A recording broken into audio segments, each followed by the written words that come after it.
Welcome to another episode of Catalyzing Radical Systemic Change, where in my own language, it's all about discovering, mapping, and cross pollinating what I think are the various building blocks towards a planetary civilization ahead. Today's podcast is kind of special in between Guatemala and India, from somebody born in India and working for decades with different ancestral and indigenous traditions. Because the start of the podcast we are going to do slightly different. Before I hand over to him, I just wanted to frame the podcast from my side. So I was a bookworm ever since earliest childhood. And obviously, what was the access I had? Even prior to the library, it was literally just the books of my father. And we had like many thousands of them. And a lot of the books actually were stemming from the North American tribes, so the indigenous inhabitants of what now is called the United States of America and Canada. And I was really just curious how these people were looking, and my dad was explaining how they were living like in peace with nature and in the cycles embedded by nature. And then also contrasting that with let's say the civilization that we set up. And this really had a profound impact in my life. And it seems that has been carrying on through all in my biography. So whereas normally, I would now hand over to a couple of the pivotal moments of my distinguished guest, Parul, currently with his mom in the south of India. Parul, since this is such a special podcast episode, and we spend a good chunk of time preparing that, what feels most alive to call into the podcast right at the beginning? I think it is important to call in the places that hold us. And you rightfully said, I am here visiting my mother in the place I was born in. So it's super special. I just arrived here a couple of days ago. So you're catching me basically back in my source element, the lands that I grew up with, the lands that I grew up in.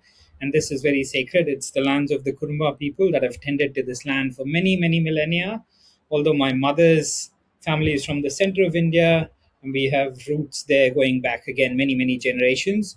So it's just invoking all the generations that have come before us, because our ancestors give us the law. And when I say ancestors, I mean the mountains, the forests, the valleys. Here, for example, the Sirwani water that has nourished me. And you know by now that I'm a water being. I'm a mammal that dwells part time underwater. So, yeah, the waters here are Sirwani that have nourished me. And so it's just calling in all of those other beings that are guiding us, and also calling in the descendants, all the people that are coming after us, all the other species that are continuing their migratory pathways beyond us, so that we can remember there were a small chain or one small note in this long song of humanity and long song of the planet Earth. So we start with that invocation. And of course, I'd love to call in also, the old people of Australia, the Gumbaynggirr people, which is part of my home now because I spend extended periods of time and my work is partly based there.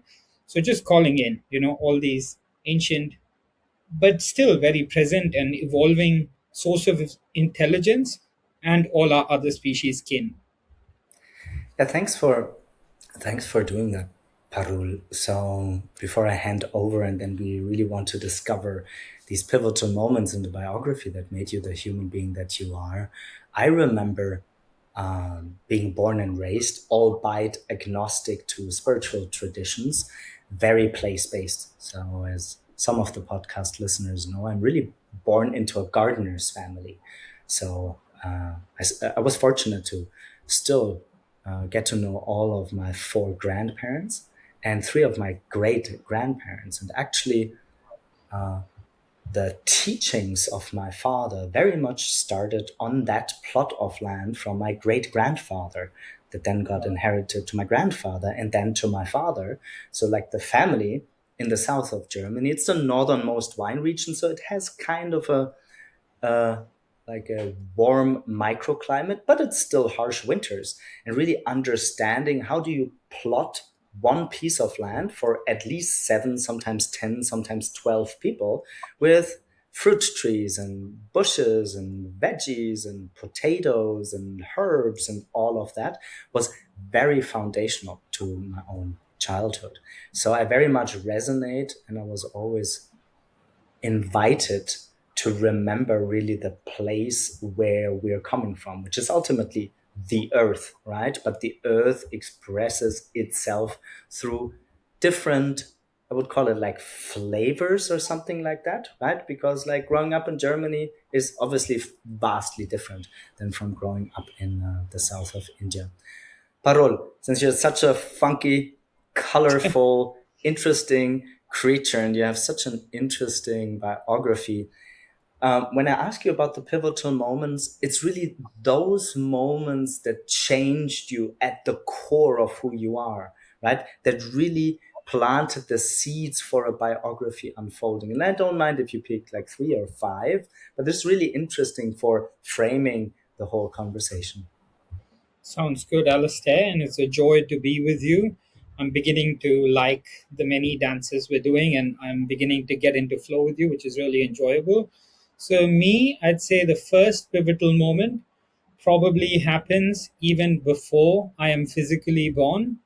It's the story of my parents and grandparents. I only met one of my grandparents. You were lucky you met all four. But from my dad's side, them being removed from their lands when India was partitioned into India and Pakistan, and them having to basically run with nothing, flee for their lives. And this is why in the middle of my name is the word Punjabi, which is the name of the region, Punjab region, where my ancestors from my dad's side had to flee. And my mother's side is from the center of India, connected to the Gondi people, again, which are indigenous and go back many, many generations. But again, they had been removed from their lands in the 40s, 50s when India got independent. So, mom and dad, for some reason, decided to settle all the way down south. And I think I have thought about this after, because my life now is quite, I still say rooted, but I move from one continent to another, almost like the whales migrate or some of these species migrate over periods. So I spend extended periods of time in southern India. I spend extended periods of time on the east coast of Australia. And now my third base, which I'm spending extended periods of time, is in Europe. And the reason why I say like my parents' forced migration is a very important point is that somehow they very quickly managed to learn the local language, to adapt with the locals, to find a new way of being in a language they did not speak, with no material wealth, with no relational capital. They built a little world for themselves. And I think the ability that I have to inhabit the world of wealth or philanthropy, the world of impact, the world of indigenous communities, all these different worlds, all these different continents, I know that comes from there. Probably another big pivotal moment, of course, being born in India, having an outlook where you see plenty and poverty coexist, tied by some weird form of spiritual harmony which you have to really ponder about as you grow older. There was that undercurrent, but really another pivotal moment came when dad passed away when I was just 10 years old.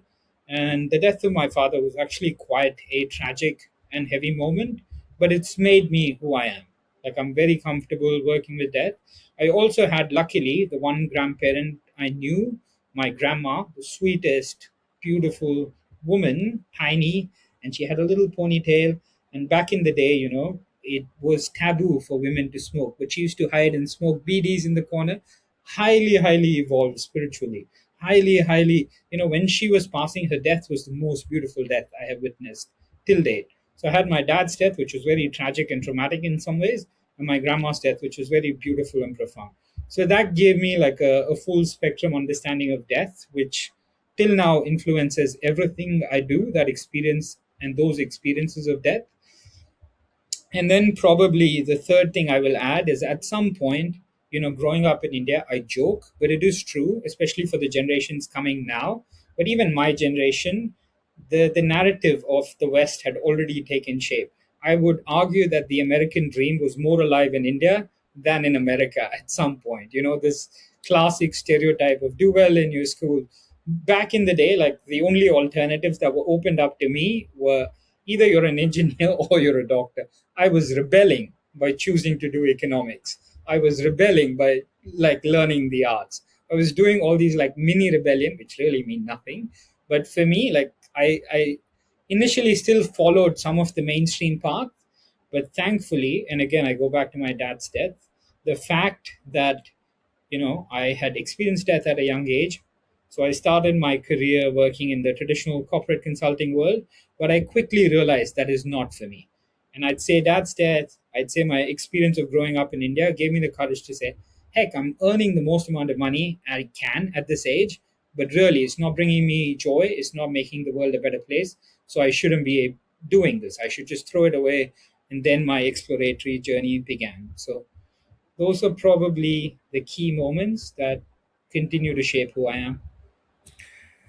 And then again, this podcast is a special creature because instead of digging into the exploration of, let's say, one specific body of knowledge, what struck me most is the coherence in between the two of us and having a lived experience and truly believing that the inner architecture of us as individuals, as well as the inner architecture of groups and of culture, have a profound impact on shaping the realities that we want to birth onto this planet.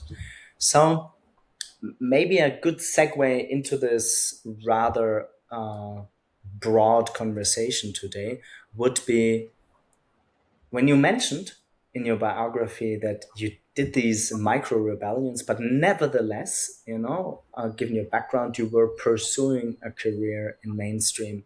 Was there another moment or a period of the reckoning of you working, much like you said, earning very well, but not being fulfilled on the inside, that like shaped a decision for you going forward and just like like carving your way into uncharted territory? Yeah. So, firstly, on the inner architecture, I think that's a very beautiful framing, Alistair. And I will also say, as you know, like the inner draws from the outer and mirrors the outer, and the outer mirrors the inner. So I'm very much a product of the lands I grew up in. I'm very much a culmination of my culture's particular way of seeing the world and being in the world.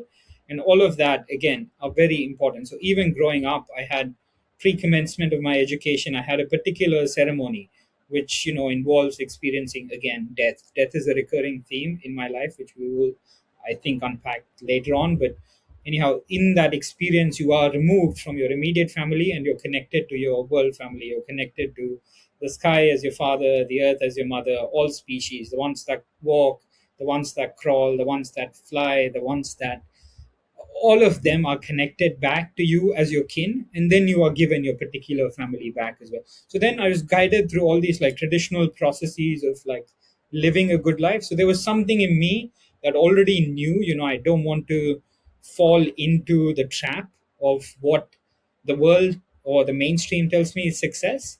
But I told you, I thought I was rebelling, but then I got there to this highest paying job back in the day in the country, and I realized that that's not fulfilling me. And I'd say my dad's death definitely had an impact, but I also had a beautiful mentor in my life. And his mentoring was, funnily enough, negative mentoring. So when I was joining, he was 1 year senior to me in my university, and he had joined the same, consulting group. And I asked him when I was joining, "You think it's worth me coming?" And I really trusted this man. And he said, "You know what? I would say it's good for a couple of years. Beyond that, I don't think it's suited for someone like you or me." We were very similar in our temperament, in the way we looked at the world. And then I had been in this consulting firm for a year and a half, Bain, and he had been there for 2.5 years by the time I was coming up to my year and a half. And I asked him, "Hey, dude, why haven't you left? What's keeping you here? You gave me the advice, do it for 2 years and run, and you're still here." And he's like, "Are you really enjoying it? What's going on?" He's like, "Yeah, not really, but I want to find something that either, is the next stage of my career. So I do an MBA at a prestigious school, or I find a job that pays me even more." And I'm like, man, I didn't tell him this, but I realized internally that these are golden handcuffs that the system subtly ties on you. and I didn't want to fall into that golden handcuff game. So the very next day, I decided I'm going to leave, and I decided that I want to go on an exploratory, uncharted terrain. I didn't know what. I just knew that in my heart, I loved films, I loved cinema, and I loved Italian filmmakers in particular. So I said, I'm going to go to Italy and I'm going to figure it out. But yeah, that was the impetus. Um, let's try to frame a little bit what we mean with inner architecture. Um, and I can start. I usually say that I recommend that every human being finds their own path in a daily practice. And after so many years of dedicated practice, like way north of 25 years of a daily practice, I think the expressions are as manifold as the great creator or the great creatrix itself, right? For me, it's really sitting in silence. It's walks in nature. It's cooking. It's praying.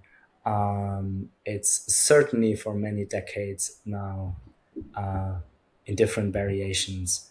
The pets at home really connecting me deeply with the animal kingdom, which has something very profound and connects me very much into deep time, right? Especially with dogs, which is rather new to me because I always had cats. But when we say inner architecture from an individual perspective, how do you how would you explain inner architecture in a collective dimension? Because for many decades you work with like groups, online, offline, various traditions. What do you mean with inner architecture? What are the different expressions? And how do you translate that from an individual perspective to a collective cultural perspective? Yeah, I love this exploration because I find often the framing of inner architecture, at least in the Western way of doing things, comes back to the individual. Fix your inner being, or fix your inner traumas, or fix your inner things, and then you can coexist and cohabitate in the world with all the other species. And I'd say, as you yourself said, you find your peace in relation. Like, we are born as relational beings, so we find our way of coming into the fullness of who we are through all these other beings. For example, let's consider the inner architecture of a flower or a tree. How does that flower come to be? It is created through the soil, through a seed that is either planted or carried by a bird or some other species, through the sunlight, through the water. This plant originates, and then the inner architecture of the flower, which is about blossoming and giving out its perfume, it relies on all these conditions coming together for the flower to bloom and blossom. So for me as well, like, I understand, like, I'm not one that says run away from the world. Like, the traditions that value time for retreating are still critical, and I'm not downplaying them by any means. Like, in today's world where we're bombarded with constant messaging, constant notification, the time to sit quietly, or have a little shelter for your inner being is absolutely critical. Like, when I imagine life a few generations ago, a few hundred years ago, let alone thousands of years ago, our ancestors would have had time to just sit and look at the stars, to sit by a fire and observe the wisdom of the fire and learn from the fire. We don't, somehow, we keep ourselves so busy in today's day and age that we don't have time for all of that. So the retreats you do, or the retreats I do, the periodic meditations we go into, all of them are necessary for the individual to blossom. But in my mind, the individual blossoming only happens communally. I'm not one that says the individual can blossom in isolation. So we say the isolation period is important as a spiritual practice to find out who you are, disconnected from everything. But then you have to be able to reconnect yourself and find your place again amidst it all, if I can frame it like that. Then let's make this more interactive. So I reckon much like yourself, me maybe even beyond you, I've gone for whatever odd reason, if there is a reason in life, to the very far extremes. So I'm one of those who even went into a darkness retreat. So I've been really, exposing myself for 5 full nights and 6 full days to be in isolation and darkness, right? And some people would say, that's madness, how can you do that? Or I've been doing copious amounts of ayahuasca and whatnot. So I'm more interested in, let me try to specify the question, where is the description of the inner architecture, the rituals, the practices, the patterns of an individual practice can be described, I think, in a rather simple shape or way or form. Like Alistair goes into the meditation room. He tells his partner or his parents, I'm asking you for 45 minutes of silence because I want to sit in silence, which I obviously usually do just getting out of bed. So I don't have so much like movement around me, right? Or you go to an ayahuasca retreat, whatever. But there are many practices throughout many traditions and cultures that do this work of inner architecture in a communal sense. To my knowledge, though, unless you have done practices like, for example, family constellation work or intergenerational trauma healing in the context like Thomas Hübel teaches it, I'm not aware of lived practices in the collective cultural dimension where people like convene together, right, as a tribe, as a village, as a peer group, as a cohort, and they really undergo specific rituals and practices. So did I make myself more clear where I want you to really give some Correct. examples out of the Correct. rich tapestry that you're involved in?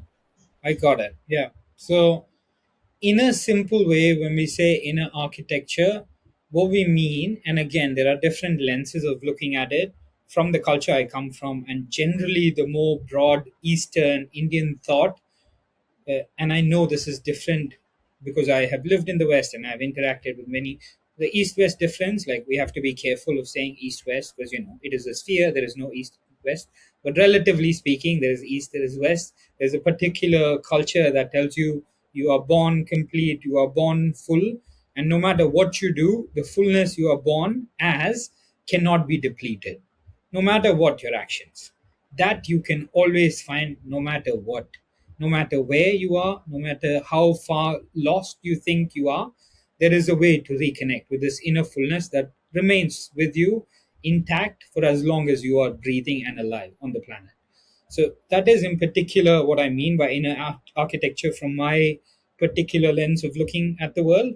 And I don't know if you have been to contexts like ashrams or spaces where collectives gather and have gathered, like including, for example, there are gathering places or meeting places back in Australia where tribes from half the continent of Australia gathered every 3 years in this particular part of Queensland.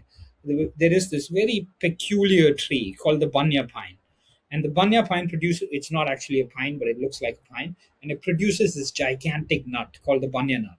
It's almost like a jackfruit, and inside are these like nutritious jackfruit like seeds. Those seeds need to be cured and treated before they can become okay for human consumption.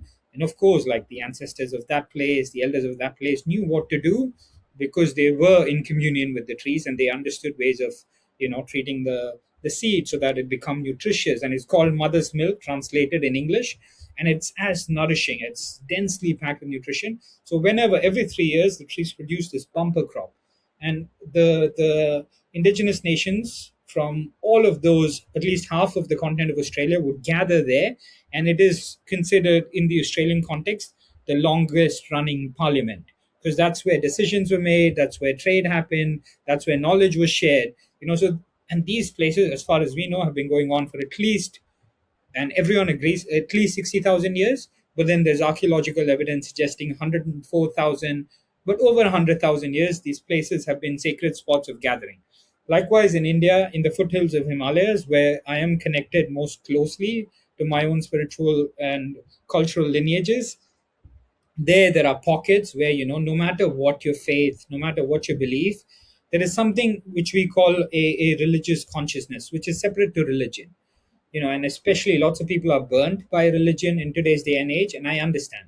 But there is a need within us, like the need to eat food, the need to drink water, the need to breathe air. There is a fundamental need within us, I argue, that is about connecting to something greater than ourselves. We do this even when we enter into familial relation. We do this when we enter a workplace or an organizational or a systemic context. There is always a desire in us to expand to something, a bigger context. And that fundamental need for me is what we call religious consciousness, is this ability to be yourself deeply embodied, but still be in connection to something much, much greater than who you are. And this particular place I'm thinking is in the foothills of the Himalayas. So we're not in the tall mountainous regions. We're just in the rolling hills that are still green. Ganga flows there, and she's very sacred to us as the river Ganges in English. And I spend extended periods of time there, and there is a community gathered. And we say those lands, the place is called Muniki Reti, which means sands of sages. And every grain of sand there is touched by the wise ones from our tradition that have always dwelt there. We even say things like, and you feel this, if you go further north, Ganga, she's very loud. She roars as she comes down the mountain. And if you go further downstream, she picks up speed again and she's very loud in certain places. But here she's very quiet, because we say, at least in our law, people have, as long as this land has existed, people have sat there and found their inner being and fullness in communion with a bunch of other people. And those lands are sacred. And so the Ganga enters a period of quiet. She becomes really quiet. So that place I hold very dear. And there are Buddhist monks practicing Buddhism, Hindu monks practicing Hinduism, Islam, people following their path of Islam, so on and so forth. And they all coexist in the same community. And there's 150 full-time residents, and then a flux of like 300, 400 people that come and go. And that place is really sacred to me. One of my teachers lives there, and we have, like, set practices. We begin meditating together at 5 a.m. all together as a collective, and then there's a closing thing at 7:30 to 9 p.m. every day. And then in between there are periods when you gather, especially around food. But the rest of the day, you also have your time to spend by the Ganga, to read if you so desire, to sit quietly, to do your yoga, to contribute to the gardening and growing. So there are communities like this, where inner architecture and building or flowering of the individual. And it's interesting we use the word individual, because individual, the root word, is also indivisible, and you cannot cut I this know. further. It's one of the funniest koans, like paradoxical sayings, like an individual, right? Even though you can't divide it, right? So it's very beautiful to sense and feel the richness, abundance, exuberance of your sharing from the many different traditions. I've never been to Australia, but I've been at least twice for a longer stretch of time to India. And I know, and before that, I actually spent literally a good chunk of my early late adolescence and early adulthood in a monastic context. So I resonate very much for the depth, the richness, the peace, the tranquility, the bliss that can permeate when a couple of hundred gather in order to meditate, contemplate, chant, sing, share consciousness together. It's almost as if you were to share it, it would become more abundant and more felt for everyone. And certainly everybody that has ever sat with a master, either male or female, in various traditions, knows how powerful this sense of peace and tranquility and bliss can be. I think, Parul, it's a good moment to segue into what the fuck is this guy actually doing, right? Because you've been touching the lives of millions of people. I never heard about you nor your undertakings, but when we got introduced, I'm like, okay, wow, this is like an undercurrent of global imagination, inviting people to deepen their awe, to really sense and feel bigger together. So, and I think maybe in order for the listeners to get it, it's a good way to describe it. Just how it came into the world, where it is standing now, right?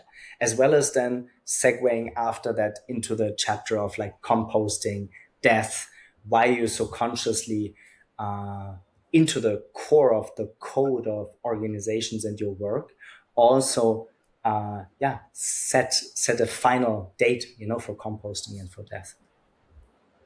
Yeah. There's one thing before I segue into what I do materially in the world today, because there's something you said that was really beautiful. When a couple of hundred people gather or a couple of thousand people gather, like something profound happens in shared consciousness. But imagine, and this is not imagining, imagine if that particular place has held gatherings of humans in a particular way of gathering and a particular form of consciousness generation for as long as humanity has existed on the planet.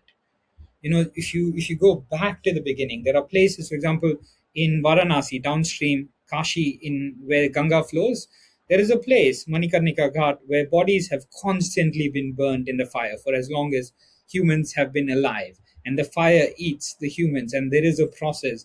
This is when like people die. So just so you have context for the listener, people when they die, we go to this really sacred place, and that is a place where the bodies are burned, and that fire has been burning from, as far as we know, since the beginning of humanity, and it has been consuming humans and producing this like richness of abundance of life. So I'm really touched by the sacredness of places. Like, it's beautiful when, say, a collective puts a gathering on now in a place, and we all go and we try to create something. But when you enter a field that has been held by our ancestors and people for many, many generations, you automatically fall into the frequency of that field than you having to create it. So that's a beautiful point to note of the sacredness of existing places. Yeah, I couldn't agree more. And I just want to share that because it's really a very unusual podcast. I mean, I was a very weird child, a bookworm, and I loved spending time in churches. Hmm. And in my hometown, there Let's were do some that. very seriously old churches, like people worshiping God, right? And I was born agnostic, but there was always Jesus on the cross. And I was so fascinated, and I really became an altar boy. But in hindsight, even though I would never have been able to make that verbal as a child, I was mainly attracted by the atmosphere. I'm like, whoa, Hmm. bro, this is such a strong vibe, because we have a cathedral, in Würzburg, where we went to then to live, and where my parents still live. It's almost like as if silence and the richness of God were to permeate the air. So anyhow, I very much agree, and I've been to Varanasi. I spent a little bit less than a month, I think, if I remember rightly. So 3 weeks in Varanasi in my early 20s, and went to the burning ghats and meditated at the burning ghats, and actually was at the hotel closest to the burning ghats, and really just also fascinated, And if it's for 100,000 years, nobody knows, but it's certainly there for like 5,000 years, 8,000 years, 10,000 years, right? So it Pretty it does massive. something with the place, It becomes very palpable that what we call consciousness, the isness behind everything and permeating everything, right, and anything, right, becomes almost palpable in these sacred places. So I totally agree. Yeah, that is beautiful, Alistair. And I'd say, AIME, the work we do at AIME now, is very much born in a place, in context. So AIME was created back in 2005 by a young Aboriginal man from Australia, a Bunjalung man, Jack Manning Bancroft. And the birth of AIME was specifically within the Indigenous context of Australia. And AIME, originally, the acronym for AIME meant Australian Indigenous Mentoring Experience, AIME.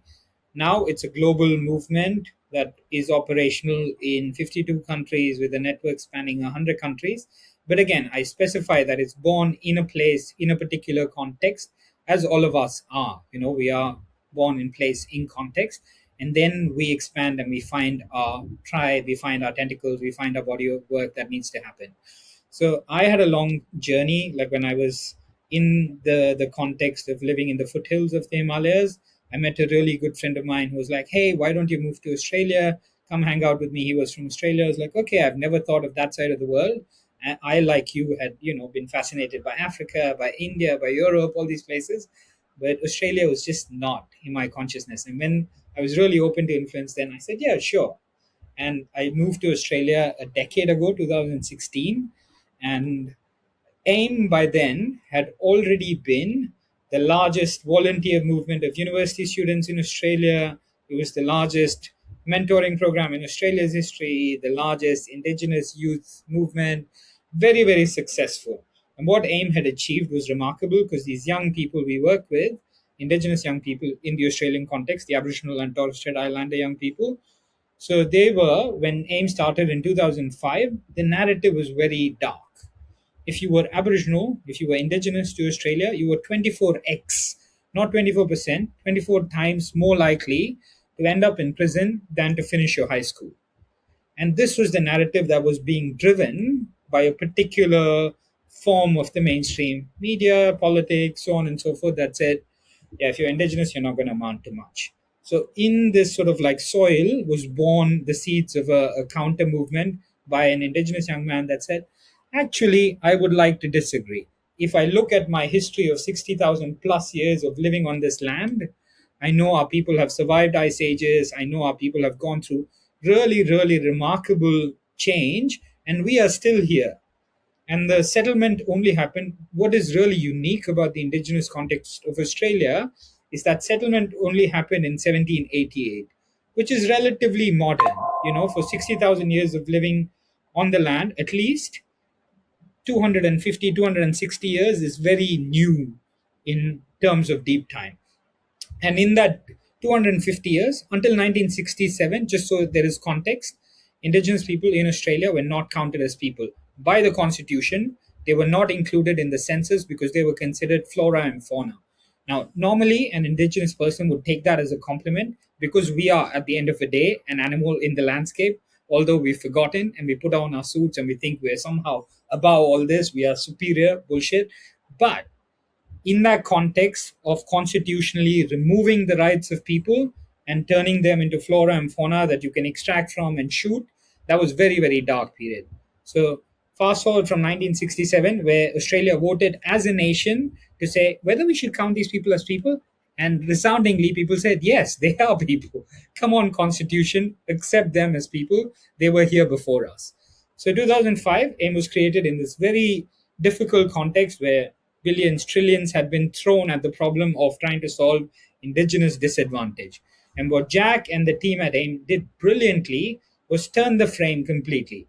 And he turned like the Indigenous disadvantage into a conversation around Indigenous genius. How our people have always known what to do. And in fact, the mainstream can learn something from this rich, living, evolving body of knowledge. So when I joined AIM back in 2016, it was backed by the Prime Minister. When Branson came to Australia, he hung out with AIM and our young people. So AIM had built quite a network, although it was Australia based. So when I met Jack and the conversations we had in our early days, there was a couple of things that AIM was going through, and understanding that you cannot create perfect little bubbles, because we created through these mentoring worlds perfect little bubbles for young people between the ages of 12 to 18 to exist and flourish as who they were, find their identity in a collective setting. It's that individual flowering in a communal context that we spoke about before. So we had found a methodology to create that. But then our young people still, when they left AIM at the age of 18, they had to go into the mainstream university setup, or they had to create their own entities or corporations, and they were bound by the mainstream laws or they had to go to the workplace and they were bound. And we were like, okay, Jack is like, we need to rewrite the rules of the mainstream. Otherwise, the worlds we build hold no meaning because they have to go and serve in this old as in relatively new old paradigm, and we need to find our way back to connecting everything back to nature, which is where we come from. So there was one understanding, and then the second understanding was, we cannot build a problem for just or solution for just one community. Say if you discover the cure for cancer, for example, you cannot just say I will give it only to German people that come from this region. You almost have a moral obligation to share it with the world.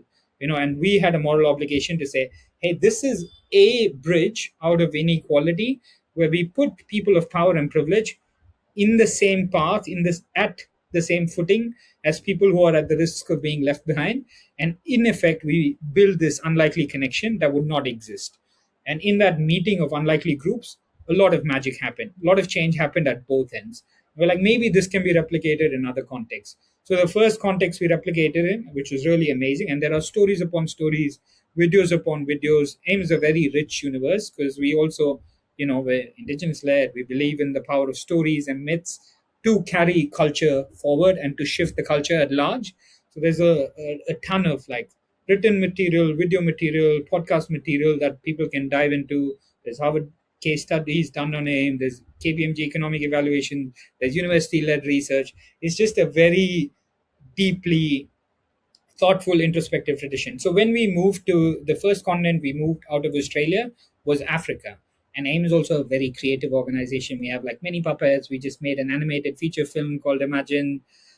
I puppeteer a being called Professor Death, and he puppeteers me, and we have a lot of fun together.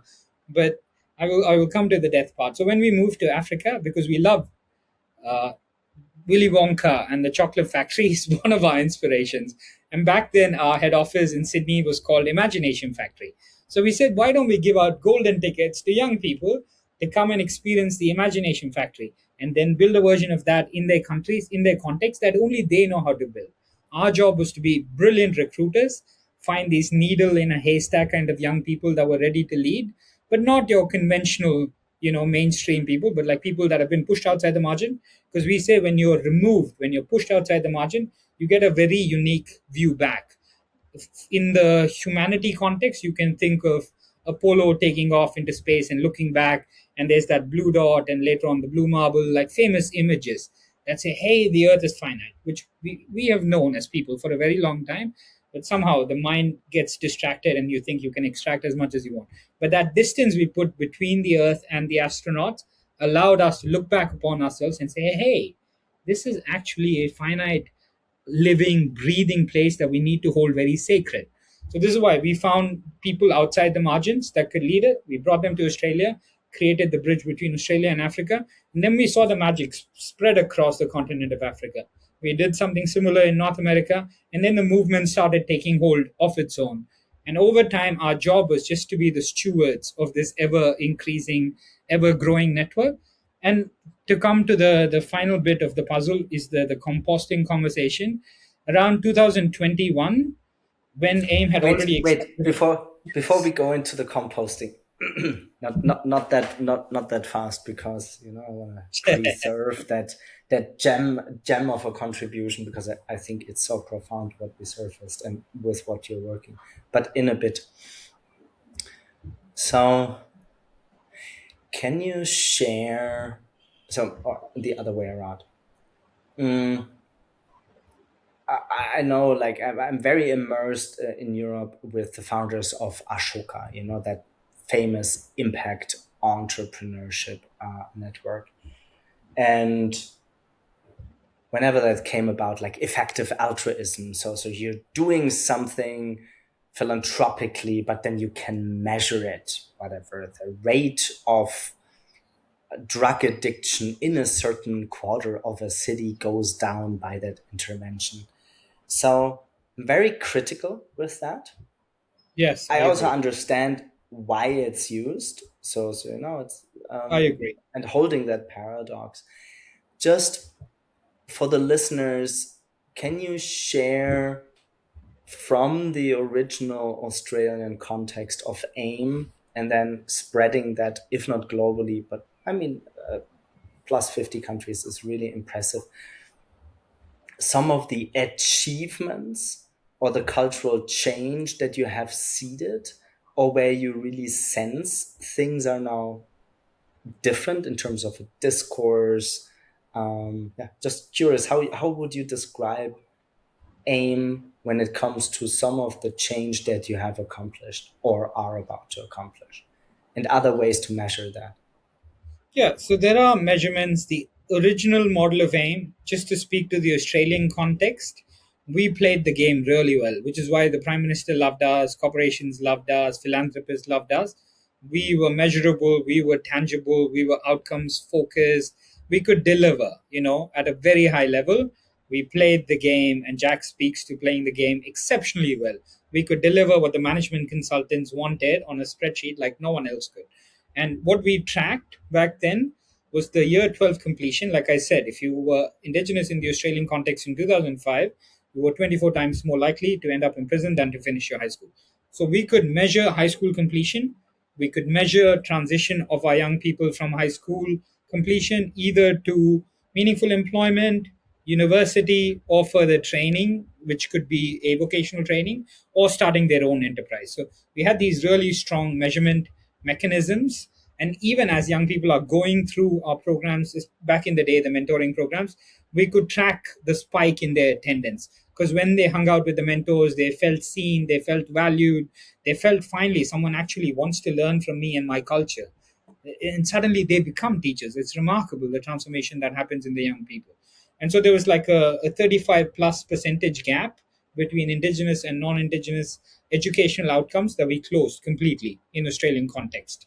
And post education as well, employment gap that we closed completely in the Australian context, which is why, AIM was very, very successful in playing the game. And again, at some point, when we realized we cannot build these perfect little bubbles and we have to rewrite the rules of the system, then it's a lot harder to measure. How do you rewrite the rules of the system?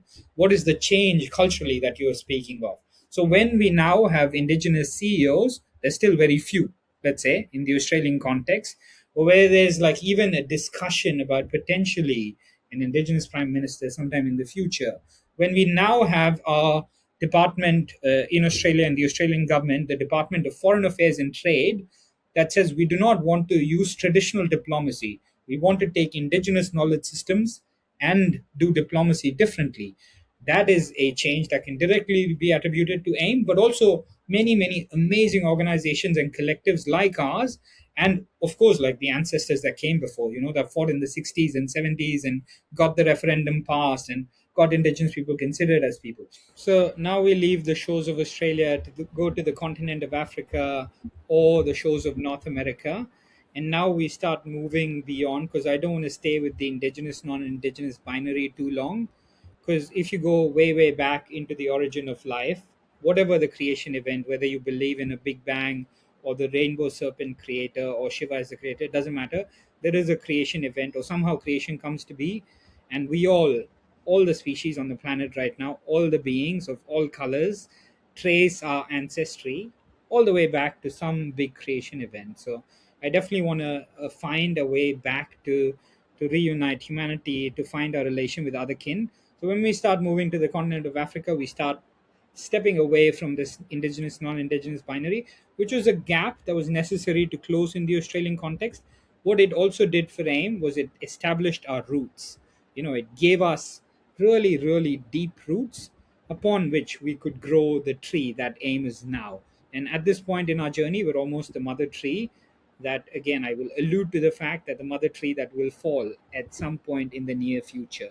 And we are planning and nurturing and holding that. But when we come to the African context, we are now talking of like people outside the margins and people squarely within the mainstream.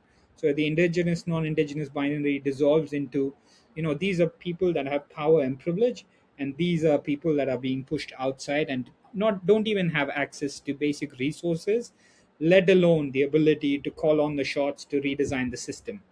Because that is now the audacious or big hairy goal that AIM holds: is can we bring the knowledge that is within the margins of society, within the communities that haven't been accounted for in the mainstream, and can we redesign the mainstream so that it's healthy for all?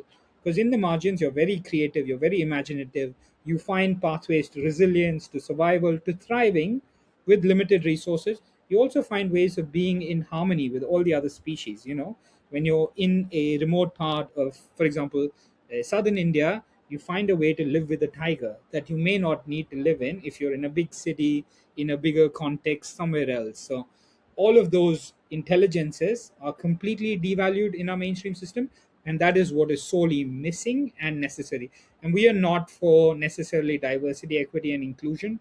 That's not where we're going. So we published a book a couple of years ago called Hoodie Economics. Hoodie, for those of your listeners that don't know, is like the sweatshirt we wear, the hoodies that have come to be AIME's currency in a way. And the reason why we say hoodie economics was when we unlocked these mentors at scale around the world, we did not pay them in dollar value. We didn't give them any compensation. The only gift, the only tangible thing they received from us was a mentor hoodie they unlocked after doing certain amount of deeds in the world, certain hours of mentoring, so on and so forth. So we said, can this hoodie start to represent a different set of values where the intelligence from the margins is now being used to redesign the mainstream? So we're very playful in our explorations of those concepts. And at some point, we started saying it's not even people outside the margins and people in the mainstream. At this point, as you know, and this is the framing of your podcast as a whole, humans exert the highest amount of influence we have ever existed on the biosphere as a whole.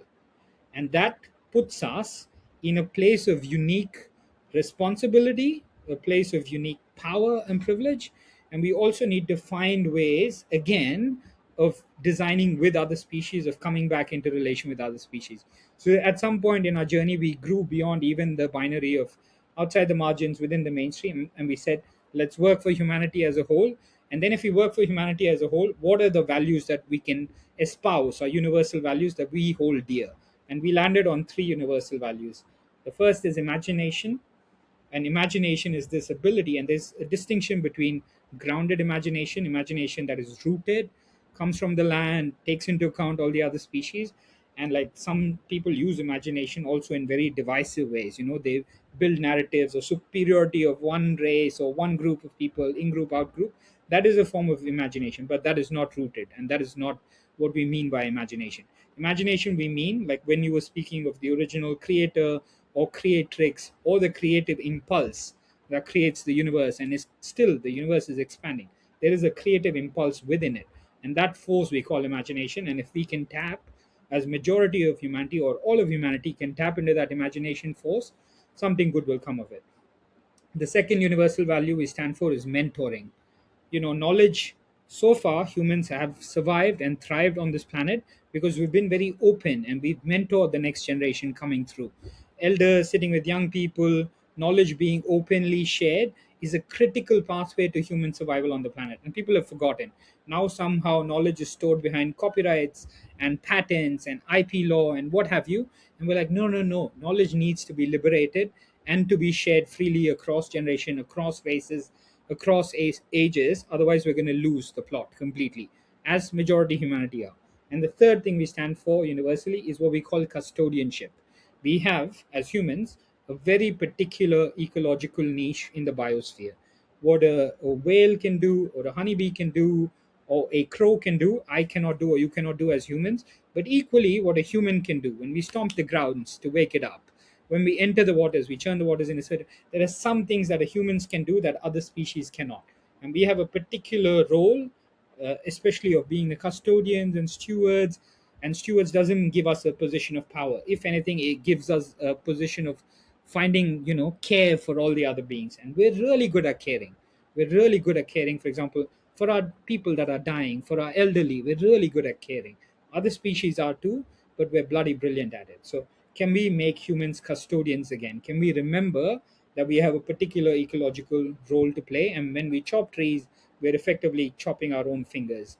When we pollute the waters, we're polluting our own bloodstream. Can we build this consciousness within people? So those are the three universal values we stand for.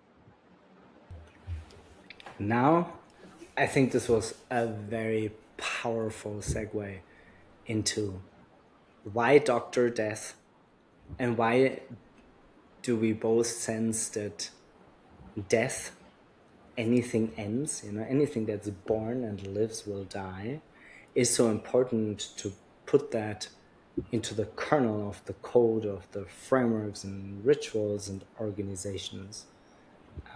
Yeah, when did that come about, and where are you standing with that, and why at the pinnacle of AIME you're aiming to compost and let AIME die, which I find very powerful. Yeah, and we call it intentional death. And by the way, the puppet being that works with me is Professor Death, not Doctor Death. Everyone calls him Doctor Death for some reason, but it's Professor. He worked really hard for his Okay, professorship. okay. Joking, joking. He didn't work hard for his professor. He was born with his professorship. But we have a university called Imagination University, and our puppet professors are the professors of Imagination University. So we joke. But death, as a very serious concept, came into our consciousness in 2021. Like it's always been, when we work. And sometimes you are in relation, for example, Tyson, who Tyson Yunkapat Pota, who's a dear friend, mentor, co-designer of our network Imagination, co-director of our film Imagine, so on and so forth. But Tyson says, in our culture, we don't speak about death. And I said, in our culture, we speak about death a lot. We sit and contemplate death. You sat at Manikarnika Ghat meditating on death. Like all of that is very important. And he says, no, no, no, in our culture. So there was this whole discussion going around different ways of looking at death. And when AIM had scaled across the world in over 50 countries, we asked ourselves the question, what do we want to be? Do we want to be like a new UN for the youth that covers the whole planet, all 193 or however many countries there are in the world has an AIM presence and representation? Or do we want to be here for something and then end, maybe? And we said, and we thought about that. We spoke to the internal, like initially the core team, and then later on the board, the extended members, the wider community, the elders. And everywhere we came to the understanding that, one of the challenges of the modern systems that we are forced to live under is this incessant desire to grow, grow, grow at all costs. Even when AIM was succeeding in the early iterations of our mentoring model, which became hugely successful, we had some guides and mentors for us as well as a team that were very accomplished, like experts in finance, experts in consulting, experts in banking, whatever, all these really accomplished people. And they all kept saying, grow, grow, grow. You're an impact organization. Grow, grow, grow. And we're like, okay, really? Is this so? We played that game, we come to the realization that is actually not in line with the original pattern of creation. In India, we have a word for that pattern, we call it Rita. And Rita means there is a rhythm, a pattern to this creation. And anything that is materially born, the container, the material will also dissolve. The flows will continue. Like when so Professor Death, my puppet friend, always loves to joke that there is more life in death than life itself. So when I die as Parul, or when you die as Alistair, in your body there's an explosion of micro life, all these other beings that come to feed on your body. Even now we hold a lot of other beings in our body, and we are not individual bodies, we're ecosystems, which all of us know, but we keep forgetting that, because somehow within us is this understanding that I'm one unit of consciousness. But anyhow, in 2021 we started that journey with our team, and in 2023 March we announced at the Humankind Festival in Sydney on a stage, we are starting a 10-year clock on our time, and we have an intentional death date strategy, and we want other organizations to consider designing with death, to embrace an ending. Because if, imagine, all the organizations, all the collectives, or many of them could say, we're not going to hold for perpetuity. We're not going to believe in the illusion that if we keep growing, then everything is going to be okay. If we all say, hey, we're here for a limited amount of time, then we exit stage. Then our role shifts. If as a human being, let's work through it in different levels. If you're a human being and you know your end is coming, if, say, a doctor tells you, Alistair, you have 1 year left to live, your relationship with life will change almost completely. Maybe not for you, lesser so than maybe for some of your listeners, because you try and live fully aligned with your values anyway. But that would still change your relationship. Now your role is becoming like, I don't want to do so much. I don't want to create more things. I actually want to finish things. I want to close unfinished business. I want to nurture the next generation so that, the values are embedded deeply. And so for AIM as well, we are like 2023, we announced that We are 2026 now. We're just over 3 years, and there's less than 7 years left on our clock now. And the understanding has come to be, from doers we have to transition into a mode of being elders at some point. And already, like I alluded, at some point we feel ourselves becoming the mother tree in this particular forest ecosystem that we have nurtured. And in the falling of the mother tree in the forest, she already preps for that for a while. And when the tree falls, in that exact moment, all the nutrients are released. And even before she falls, all the little saplings that are around her are provided enough sunlight to come through so that they start taking root, and there is the next generation ready to come. And when the mother tree falls, it creates a home for so many other species to come and live, the burrowing ones, the rodents, the snakes, so on and so forth. So that is how we're considering AIME's death date. And we also call it very consciously death. Sometimes people say, for example, in a foundation context, it's pen down. Sometimes people say it's a sunset clause within the constitution. We very consciously want to embrace and work with the word death, because the mainstream culture is afraid in some ways of death and dying. This is Yeah, also why Professor Death exists. I find that literally so profound, like opening like the last chapter of the conversation. Why do you think that embracing death, that everything is final, is such an important concept? Because when I heard it, I had such a profound like download. I mean, for me, it was always very normal, because when you tend a garden, at least in a Middle European context, and then there's winter, there's a lot of stuff to do, and the fallen leaves and the composting and different ways to compost things, and even the specificity of how you build a compost and then open it up and then it becomes fertile soil again. So I think the concept has been very much ingrained. But when you shared the concept of really wanting to steward the death of your very successful organization and how that may inspire others to also follow that path, because I think there's deep wisdom in these shared examples, that when a mother tree falls, or best example is also compost, right? I mean, it's the most nutrient dense soil, but it actually really comes from the leftovers of what you're not eating. If you're conscious of that, which I think many people are not. Besides death, but let's stay with death for a moment, and then like kind of open up like into a wider, more like deeper and longer and bolder imagination. Why do you think death is so important to embrace, and what are other concepts that you see mainly being overlooked or looked down upon from mainstream culture? So why death? Because, very simply put, you are gonna die, all your listeners are gonna die, I'm gonna die, trees die, rivers die, mountains die, birds die, plants die, animals die. Everything in this, there is one certainty: the glass of water you're drinking now, I don't know if you will finish it. I honestly don't know. The conversation, the sentence I'm forming, I don't know if I'll finish it. I could have a heart attack in this moment, fall dead, and that might happen. The one certainty in my life, and there is stories upon stories within the Indian context. There are very elaborate stories of five brothers going and camping by a river. The youngest one goes to drink, and then a demon appears from the river and says, "Hey, tell me, what is the thing that is strange about you humans? And if you don't tell me, you drink this water, you're going to die. If you tell me the right answer, you drink this water, you're going to live." And the younger brother takes a guess. We are a part of nature, we've forgotten. Okay, he's like, "Drink the water." And he drinks the water and he dies. Then the next brother comes, so on and so forth. Eventually, the eldest one comes and he sees his younger brother's dead there, and he's like, "Oh, I know what's going on." And then this yaksha, the river being, appears and says, "Hey, answer my question, and then you may live, and your brothers will come back," and so on and so forth. And as the question concludes, the answer is, there is only one certain fact in our lives, that we die. But that is the one fact we keep ignoring, we keep pushing under the carpet. We build a layer of bubbles around us to feel secure, whilst our life itself is insecure. You have insurance schemes, you have homes, you have offices, you have all these bubbles built around you that gives you, and it's okay to have a sense of security. I'm not saying take that away, But I'm saying also confront the one certain fact, because we all want certainty. We want to know what's going on in the world. We want to know what my path is. We want to know all these things.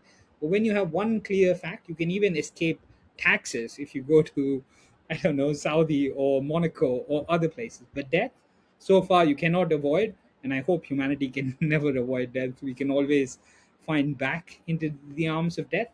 And when you start making friends with death, the relationship changes completely, profoundly. Your purpose becomes really clear. If you are lying on your deathbed for real, you know, you actually imagine, like your doctor tells you, you have 1 month to live, Alistair, and you sit and you contemplate, okay, I'm going to go physically. What do I want to leave behind? And it's usually not my name as a big structure somewhere. It's not usually my statue, my accomplishments. It's actually the love, the relations, the care that you have given. And you can come to that relatively easily when you embrace death as an organization. Your purpose becomes really clear. And all the energy we unconsciously put into this growing year on year is released, and you find so much surplus of energy that was like going into this like stuck place of, I need to keep growing, I need to keep some money saved for a rainy day, etc., etc. We throw all of that, you throw caution to the wind. This decade that we're living through is probably one of the most important decades in human history. Maybe our ancestors felt that, maybe our descendants will feel that, but we feel this very intensely. And so you have to act upon that. So when we launched the death state in 2023 till 33, that was one of the ideas that, either we get it done in this decade or we shouldn't be the ones doing it. So further on, I have gone on to create, with one of your previous podcast whole guests, Thomas Schindler, a another project called the Oslo Project in Norway, which we won't speak to today, I think. But there as well, in the creation of the project, we had already put a 15-year timeline. We had put an intentional death date. By 2041, this is what we want to achieve. And by then, the layer of the organization should be composted, and all of the work should already be infiltrated and become the let's living soil. let's do an invocation towards the very last chapter. So, and I want to frame it, and let's see if we both manage. So, and this will need a minute at least for me to frame. So, I agree, even though I don't know if it's that decade, but let's say ballpark, I agree that our actions now collectively as humanity will shape the fate of humans, other sentient beings, and the mother organism, let's just call it Gaia or planet Earth at large. Where usually people get overwhelmed, suffocated, and fall into coping mechanisms, doom scrolling, drug addiction, alcohol abuse. Becoming aware of that, it seems there are some odd ones out. It certainly doesn't seem to be the majority, but there's a couple of 100 million people out there out of the many billions who also perceive this time, us as a generation, as many different chrysalis cells trying to communicate with each other, trying to weave the next level of emergence unfolding as we humans reckon with the state at large as the dominant species on this planet. So this would be a little bit the framing for the very last chapter for the two of us. So, and I assume, I wouldn't say you're a liar, but I would say most of the people sometimes get overwhelmed. I certainly sometimes get overwhelmed and just take a day off or two or three. But if we're both in our boldest, most badass version, what do you truly think is possible in the next 3 to 5 years, in the next 10 to 20 years? And then when you hand over the baton, you die, whenever that is, in let's just say 40, 50 years or something like that. What's what what's the boldest, most badass version that we really both feel we can leave behind for the many generations after us? And kind of almost reverse engineer that into like a Horizon 1, 2, 3 framework. Sure. I noticed as you were speaking, I didn't answer the second part of your question, the previous one of what are other values that are looked down other than death, but we can park Oh, that. but I think you can beautifully weave that into Correct, the, correct, the correct, visionary very last chapter. correct, correct. So the other value I think the system looks down upon or is beginning to get a hold of is this ability of humans to imagine. And I love that your question is like so much based on imagination and then finding our way back. So we love the frame of grounded imagination. The earth itself has her imagination. She holds memory. The rare earth minerals, the kogi for example, say even gold is like the menstruation of the mother. Some minerals are like the memory, and when we extract those and put them in our phones and turn them into our digital memory, we're actually stealing the memory of the mother and making it human memory. So there are some murky terrains and murky human behaviors. So it is it is very good to contemplate the death of the being that we are and not get overwhelmed in the Indian context at least. And the more you can work with this idea, so there's something which I have done with a collective of people in Australia with a wonderful, wonderful woman who's a death celebrant and a dear friend of mine, Wendy. We host circles of people and we do this like in a year we're going to die, and we live the year as if this year were our last, and then we hold another after that year ends with a little bit of break to again work with this idea of in a year I'm going to die. And on the last day, when you actually are on your death day, supposedly in your experiment, and we actually put people in a coffin and we close the lid, so you have a visceral experience of experiencing death. But when you're walking the street to go to swim in the ocean or whatever, to get your groceries or get your lunch, even the walk is so beautiful. Even the birds, even the traffic somehow sounds pretty because it's your final day on the planet. Somehow there's more beauty added. The singing, the dancing, everything becomes more poignant because it ends. It only has meaning because it ends. So for us to be able to contemplate the end of our species, the end of Gaia, even like these are difficult things, and I understand that it's easy to be overwhelmed. But if you can even contemplate the death of your own limited being, you start training the muscle to work with these really big concepts of things will end and how do we navigate, how do we come into that end gracefully.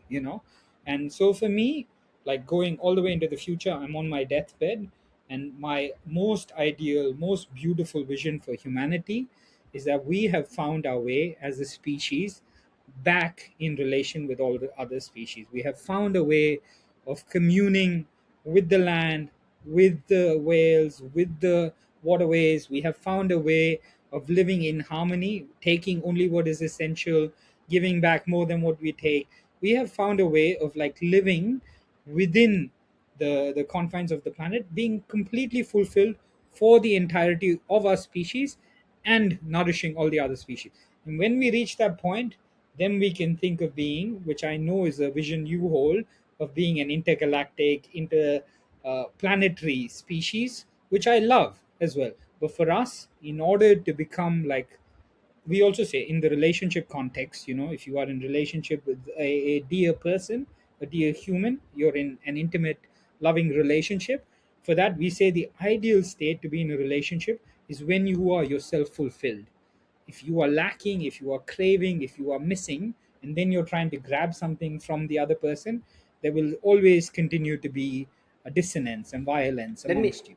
let me tie into that, and I do not often do that towards the end, but in as much as I think we share the same vision and agree that in order for us to become interplanetary, we need first, in as much as in a healthy relationship, to understand how to steward the mother organism, like planet Earth. Um, if that's the deathbed, let's say, intergenerational vision, do you have, even if you are going to compost AIME, do you have some milestones or markers that you see as pathways towards achieving that? Totally. So, with AIM in particular, we have set certain audacious, visionary goals for ourselves. So, the work of AIM, there is a network we have built, a relational network, which we call a nation, somewhat playfully but also seriously. We don't believe in like fake man made national borders. So, like, we'll create one and we will call it Imagi Nation. And that is not a social network, it is not a place for extraction, it is a relational network where you train your relational muscle with other humans, with other species. And we have a vision of bringing five distinct groups that represent different sections of the society, from our young people to our educators to our employers and governors and people who lead the world, to our wisdom keepers and knowledge keepers and indigenous elders, to everyday citizens and civil society. They're the five groups that are the core nodes within this network. And we want to work with like 1,000 each that are have the ability. They are like super nodes in a network, people like Tyson or some of your previous podcast guests, so on and so forth. So these are the ones like the headwater players, even in the Amazon and other sort of bioregions. If you can make sure the headwaters are really clean, it obviously trickles down. You have to ensure the health throughout the pathway of the river. Of course, the downstream pollution also affects upstream. We know that, but you have to start at the source. You have to start at the headwaters. So the relational network, where 5,000 like leaders or broad supernodes within the network are collectively building this relational muscle together in communion, achieving fulfillment. That is like one of the vision that we have. The other one we have is like having at least 50 places on the world where people are living this vision in harmony with the land, and we bring those places to life. Ideally there's 5,000 such places, but we're saying at least 50 such communities. And they're not isolated communities. In southern India we have a place called Oroville, a beautiful 60 plus year experiment at living intentionally in non-extractive ways. It's going pear-shaped a little bit now, but there's also a lot of beauty and lots of amazing innovation that's been done there. So, but that place will become an island of death if it's not connected to other living islands of wellness. You cannot build a perfect bubble anywhere. The bunker strategy just doesn't work. So these 50 Sign interconnected. me, sign me up. I love that milestone. I think this network of networks, this network of superconnectors, this interstitial tissue in between. Yeah, some of them have been on my podcast, some of them are on other podcasts, some of them may Totally. not even be visible, right? Because some of them decide to not show up and pray in silence or meditate, right? Totally. But So, these are the unlikely nodes we need in that healthy relational network. yeah, Just the totally. monk that sits in a cave is very much an important part of the work of humanity. They are not separate from the work that's going on. But just to finish the third thing, there's like this interrelational network. There is the waking up of places, interconnected place based living. And then the third thing is what we call our tools, or things that live beyond us, the knowledge that carries on. When we launch a film, it has a long lifespan. When we launch a book, it has its own lifespan. When we have a TV series with our puppets, it has its own lifespan. These are like, ideas that we birth that live on beyond us. Parul, I have the feeling this is just the very, very beginning of us getting to know each other and really doing something together. Um, Sometimes I speak closing words here, not. I just feel like super, super grateful. Is there something towards the very end that you feel like you want to invite or share with the listeners? Could be links, recommendations, how they can reach out, how they can interact with you, with AIM. I think the one thing I will say that is very important, and I believe in this very deeply, is that as humans, our 300,000 years of evolution, if you take the Western scientific lens on the planet, is stronger than the 300 years of distraction and capitalism that we've fallen into. And that has also been a useful mechanism. Like, summer has a place in the scheme of seasons, but if you live in summer perpetually, all year long, all the time, if the whole planet lives in summer, then it's the end of the planet. So you have to find places of like summer, winter, fall, spring in your own life, in your own work. And I believe in humans still very deeply, because I believe in our continuous evolution with the planet. And we have a very, very long history, at least 300,000 years as Homo sapiens and the current species. We've lived on this land for a very long time, and we know what to do. We know what to do when people die. We know what to do in tending to our biosphere. We know what to do when interacting with our loved ones. So I really deeply believe in humanity, and I believe in, like, if we can find pathways of removing distractions from our lives, people will come to this very naturally. It's not something you train, it's not something you build. This is the natural discovery of being human. Beautiful. I couldn't agree more. It's really remembering and peeling back. I actually think it's not even that long back. At least how I was educated and raised, if I remember rightly. So my parents just said, specifically to food, right? When everybody asks about different diets, it's just do and live as your great grandparents would have done. It's around about 100 years back, right? And I agree that in the long lived collective memory of us as humans, we may not know exactly how, but we know what we have to do, right? So I totally agree. Totally, totally. Parul, it's been a big pleasure. Let's continue the weaving. Let's continue the deepening of the conversation. Anything else you want to share, or are we good to close? No, we're good to close. Our work has only just begun, Alistair. And Yeah. yeah, people can find me on LinkedIn or find AIM on aimmentoring.com, because you asked for those things. But really, the best way to be in relation with us is to meet us somewhere. There's something, a transmission you get online, which is useful, but like in person. And this is the invitation to you as well, Alistair. Maybe meet in person at some point Yeah, in the next absolutely. few years. So let's make that happen. Thanks so much, Parul.